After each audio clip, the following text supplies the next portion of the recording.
From Kern Government Television, welcome to this week's Kern County Board of Supervisors meeting, originating from the County Administrative Center located at 1115 Truxtun Avenue, Bakersfield, California.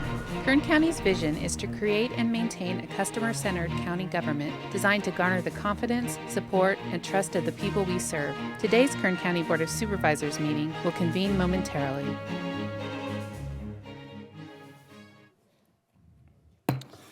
Board to reconvene. Welcome to the Tuesday, January 24, 2007, 2 p.m. session of the Kern County Board of Supervisors. Madam Clerk, please call the roll. Supervisor Gleason. Go Patriots. Supervisor Scrivener. Here. Supervisor Maggard. Raiders. Supervisor Couch. Here. Supervisor Perez. Here. Thank you very much. Okay, we're going to start with the consent agenda. If you'd like to follow along with the agendas, they are available on the two back tables. Oh, thank you, Madam Clerk. I skipped right over that. Mr. Nations, do we have a report out of closed session, please? Yes, thank you, Mr. Chairman. For the public's information, closed session items 54 through 57 were in fact held by the board. There are no reportable actions from any of them. Thank you. Okay, thank you, Mr. Nations. Now, on to the consent agenda. As I was saying, agendas are available at the two back tables. All items listed with a CA above the item are considered to be routine and non-controversial by county staff. Consent items will be considered first and may be approved by one motion. If a member of the audience wishes to comment or ask questions regarding an item or items on the consent agenda, they may do so prior to a vote being taken on the consent agenda. A member of the board may remove any item from the consent agenda, and it will be considered in listed sequence. So I'm going to read through the consent agenda, and then if there are any items that anybody would like to comment on, they can do so once we go through it. So, starting on page 2, items 3 through 6 are on consent. On page 3, all items 7 through 12 on consent. Page 4, all items 13 through 18. Page 5, same thing, all items 19 through 24. Page 6, all items 25 through 31. And on page 7, all items 32 through 34. So through 39, sorry. Through 39. So all items on page 7, 32 through 39. So are there any members of the public that would like to make comment on any of the items on the consent agenda? Yes, sir. Which item? Item 33. Okay. Would you please come up to the microphone?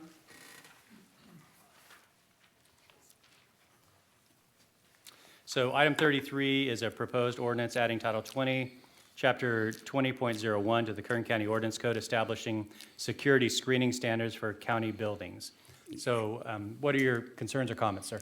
Well, I have a number of concerns. From the First Amendment, a limiting of access of people to freely assemble. I have a concern about the allocation of monies to accomplish this purpose when every dollar is precious to the county right now. And I have a third, which is sort of personal. I know most of you folks. I've served on the Kern County Grand Jury 3 times. And what's your name, please? My name is Warren Jones. Thank you. I trust you. Shouldn't you trust us to come in to peacefully assemble in this hall? So, with those comments, I will step aside, and I hope you will grant me leave to expand on my comments. Thank you, sir. We appreciate it. I'll ask if there are any members of the board that would like to pull any of the items on the agenda. Mr. Chairman? Supervisor Couch? I would like to give an opportunity Okay. for him to make some comments on the, if you think you need more time than what you just gave us, is that what you said, sir? Supervisor Couch for the board. I do not have my notes with me, but yes, I would like to expand on my comments. All right, I'll ask that we pull that for separate consideration so that you can make some additional comments. Thank you. Very good. Are there any other items that any board member would like to pull? Motion on consent with the exception of that item 33. Second. Okay, we have a motion and a second. Please cast your votes. Motion is approved, all ayes. Thank you. And so we will hear item 33 in listed sequence. And so we're going to go back and deal with public presentations first, so back on page 2. This is under public presentations. And sir, I'll call that item separately in just a moment. This portion of the meeting is reserved for persons to address the board on any matter not on this agenda, but under the jurisdiction of the board. Board members may respond briefly to statements made or questions posed. Speakers are limited to 2 minutes. Please come forward if you have a public presentation. State your name.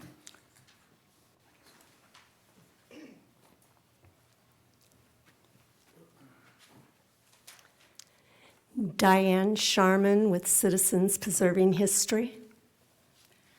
Glenda Rankin, Citizens Preserving History.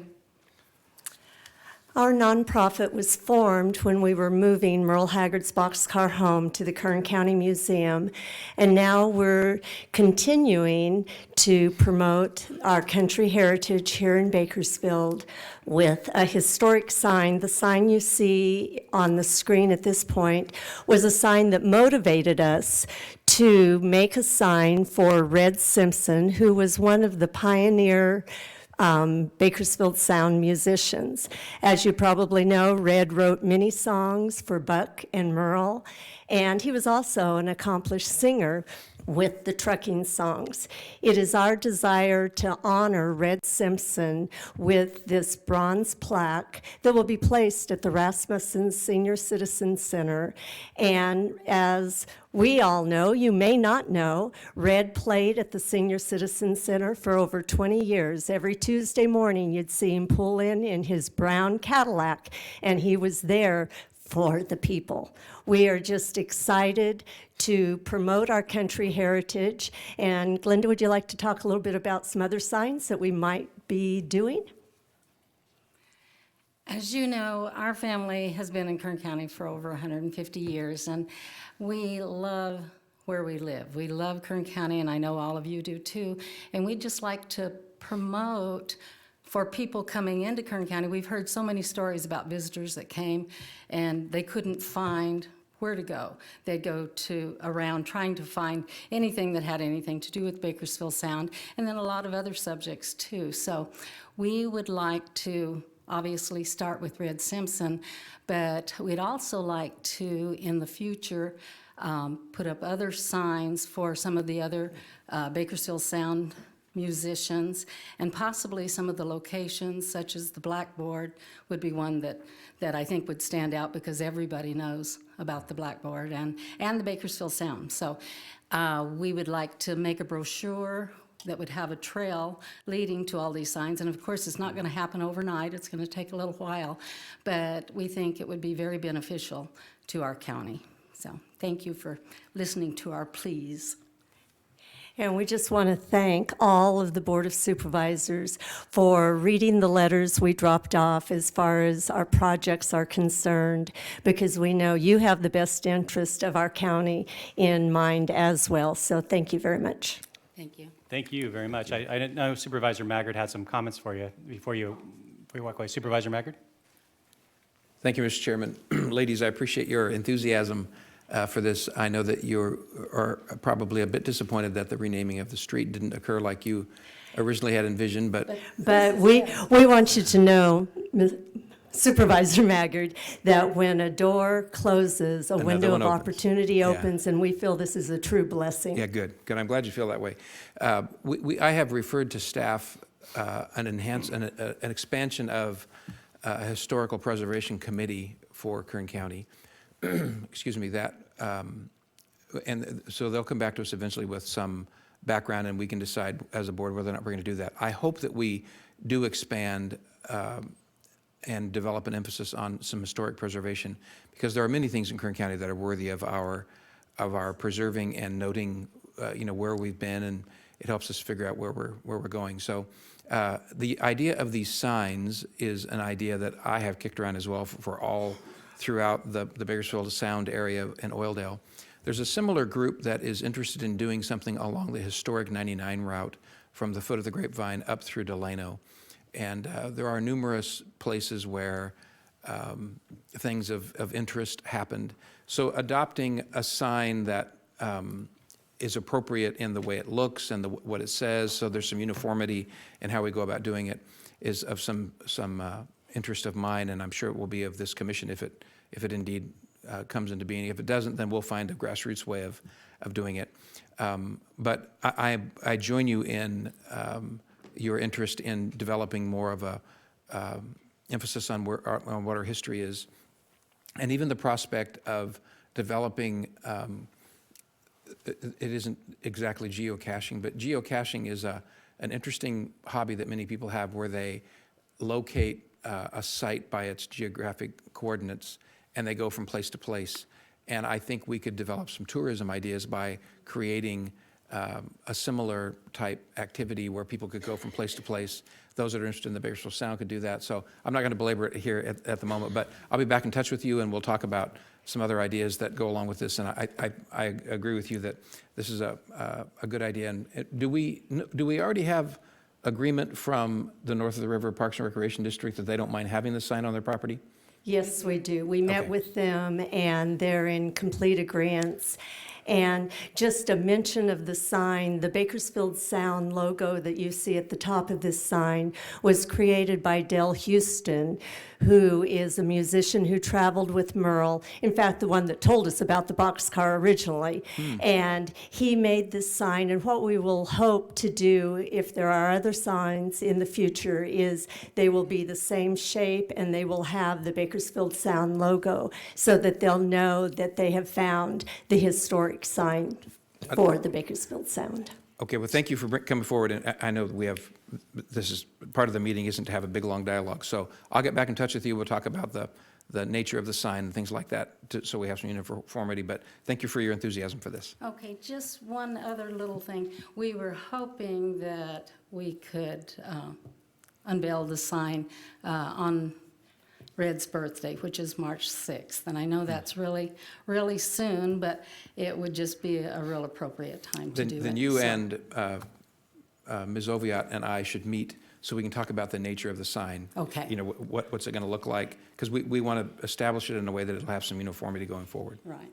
Okay, I just, one last thing is that in order to have the sign back, Raymond's Trophies do need to send it in by Monday. So I would hope that we could meet together, because it just would be so sad not to have this sign available. And even if this isn't something that continues on for the other musicians, I feel like NOR has accepted it on their property. We would like to be able to go forward with this sign, to have it made and ready for the celebration.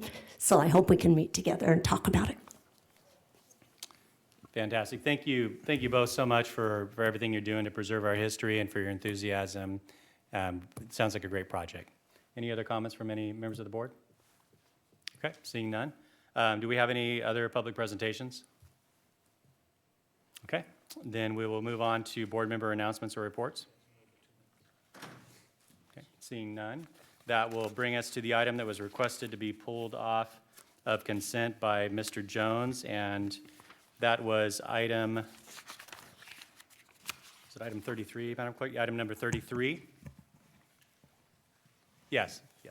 And who from staff is going to discuss this item before Mr. Warren makes additional comments? Is this an item for council, or is this maybe Mr. Frapwell, if you could come up just in case there are questions for you. So between you and Mr. Nations, hopefully we can field the questions appropriately. So Mr. Jones, please come back up to the microphone and you can expand on your concerns.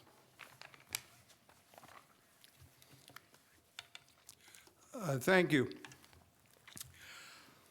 I have spent 45 years of my life in public service, including 3 years on the Kern County grand jury.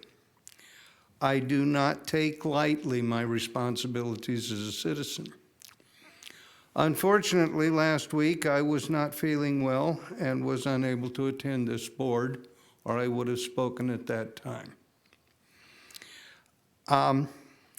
I have grave reservations about this ordinance. I have outlined the high points of them. As I note in the agenda, it says there is no financial impact to this agenda item, this ordinance, and yet certainly there must be. There must be personnel costs, there must be equipment costs at a time when, as I say, every dollar is precious to the county. And if we are removing sworn police personnel from the possibility of patrol duties, is that improving what is already a not particularly good situation for a lot of folks in this county? I sometimes wish I were as eloquent as Mr. Justice Hugo Black, who said the First Amendment is very clear. Don't do anything to limit it.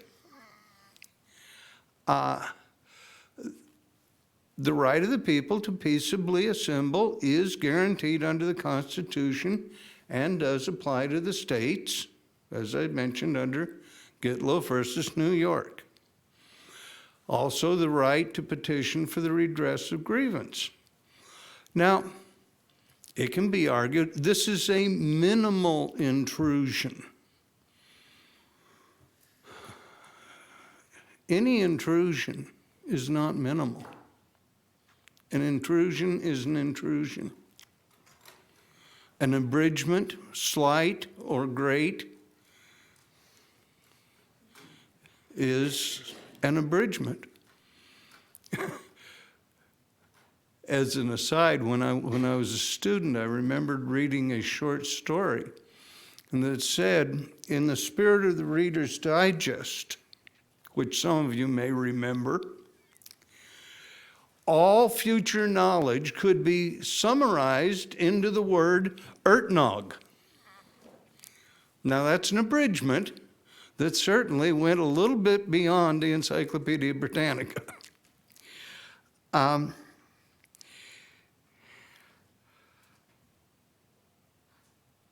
know other counties have similar ordinances, but how many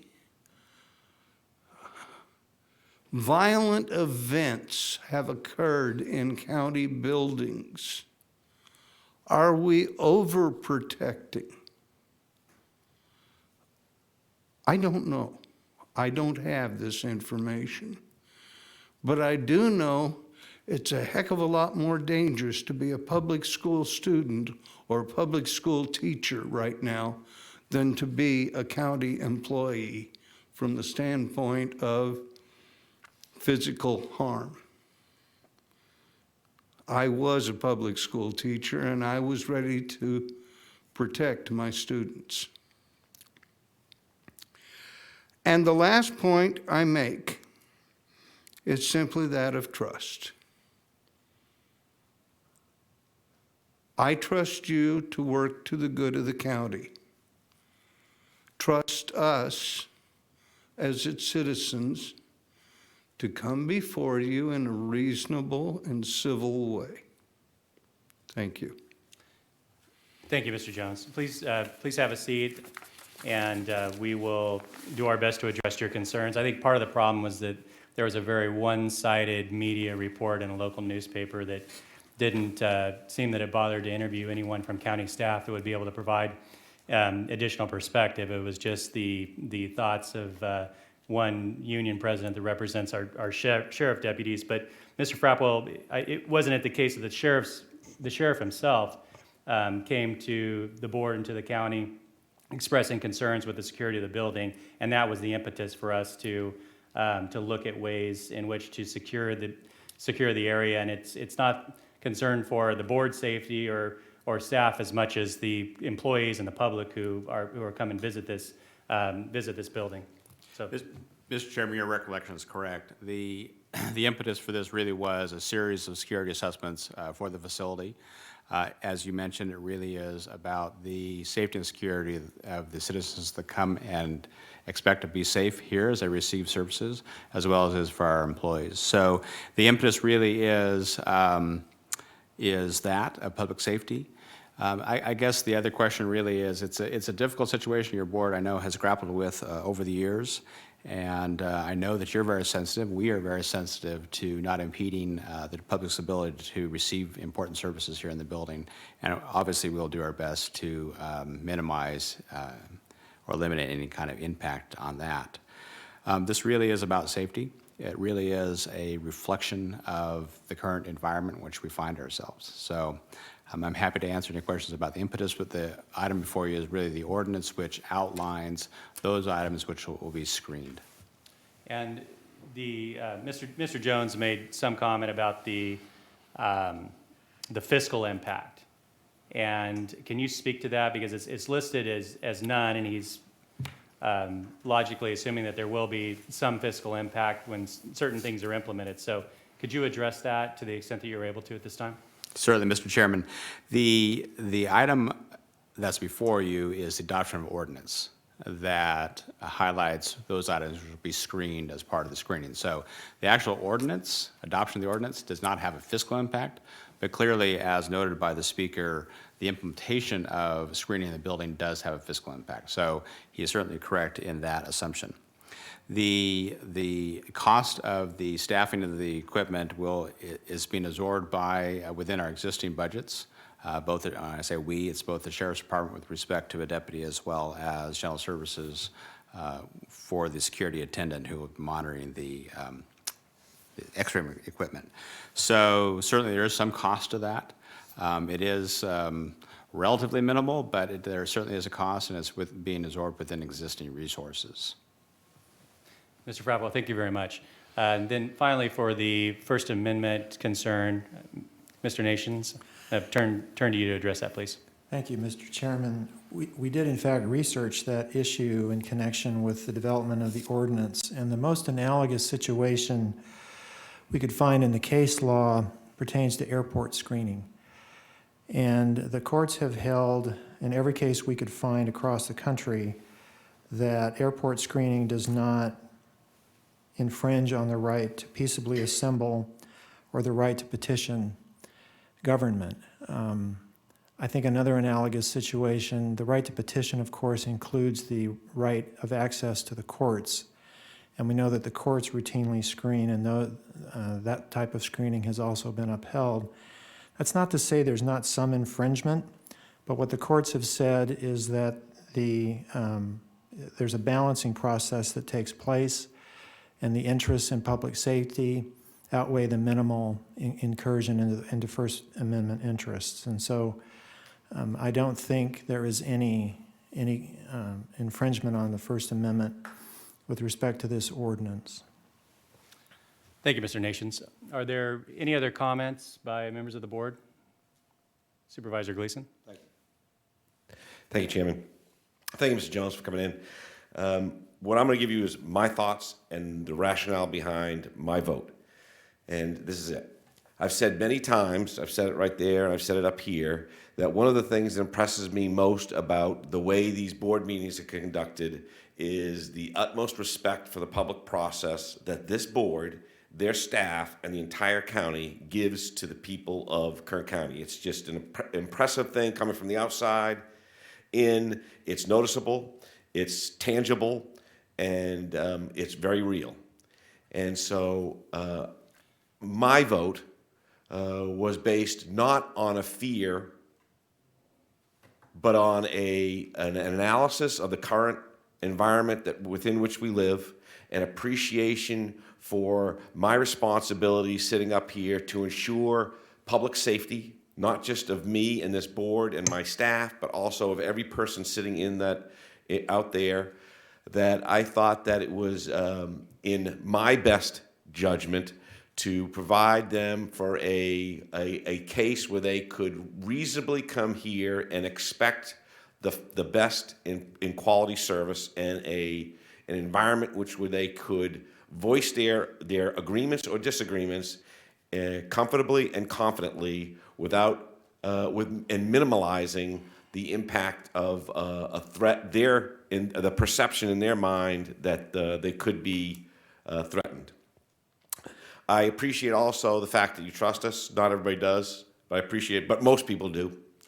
And I also want you to understand that I trust you, and I trust the public, but I also verify.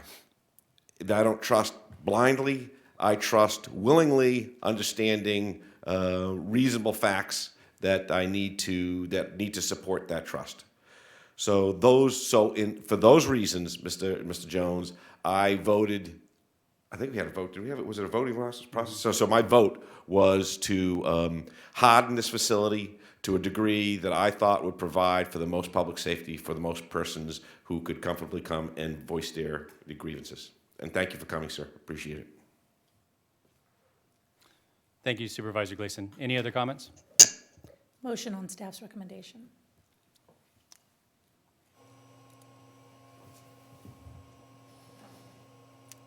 Do we have a second? I'll second it. Okay, we have a motion and a second. Please cast your votes. The motion is approved. All ayes. Thank you. Thank you very much, Mr. Jones. Once again, thank you, Mr. Frapwell and Mr. Nations. That brings us to the end of our agenda for today. And so I would entertain a motion to adjourn to Monday, January 30th, 2017 at 9 a.m. for our special board meeting to discuss the budget. So moved. We are adjourned.